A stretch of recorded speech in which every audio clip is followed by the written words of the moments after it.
அஸ்ஸலாமு அலைக்கும் வரஹ்மத்துல்லாஹி வபரகாத்துஹு. தினமும் ஒரு ஹதீஸ்.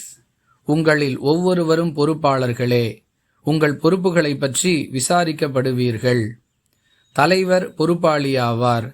அவர் தனது பொறுப்பின் கீழ் உள்ள மக்களை பற்றி விசாரிக்கப்படுவார். ஒரு ஆண் மகன் தனது குடும்பத்திற்கு பொறுப்பாளியாவான். அவன் தனது பொறுப்பில் உள்ளவர்களை பற்றி விசாரிக்கப்படுவான். ஒரு பெண் தனது கணவனின் குடும்பத்திற்கு பொறுப்பாளியாவாள். அவள் தனது பொறுப்பில் உள்ளவர்களை பற்றி விசாரிக்கப்படுவாள். ஒரு ஊழியர் தனது முதலாளியின் செல்வத்திற்கு பொறுப்பாளியாவார். அவர் அவருடைய பொறுப்பை பற்றி விசாரிக்கப்படுவார். ஒரு ஆண்மகன் தனது தந்தையின் செல்வத்திற்கு பொறுப்பாளியாவான் என்று அல்லாஹுவின் தூதர் ஸல்லல்லாஹு அலைஹி வஸல்லம் அவர்கள் கூறியதாக இப்னு உமர் ரலியல்லாஹு அன்ஹு அவர்கள் அறிவிக்கிறார்கள். நூல் புகாரி, ஹதீஸ் எண் 893. அன்பிற்குரிய அல்லாஹுவின் நல்லடியார்களே, ஒவ்வொருவரும் தமது பொறுப்பை உணர்ந்து செயல்பட வேண்டும்.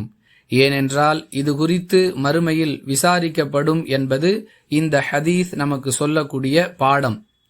எனவே அவரவர் தமது பொறுப்பில் அலட்சியம் காட்டாமல் நல்லவிதமாக நடந்து கொள்வது இந்த விசாரணையின் பொழுது ஏற்படும் நெருக்கடியிலிருந்து பாதுகாப்பு பெறுவதற்கு வழியாக இருக்கும் என்பதை கவனத்தில் கொண்டு செயல்படுவோம்.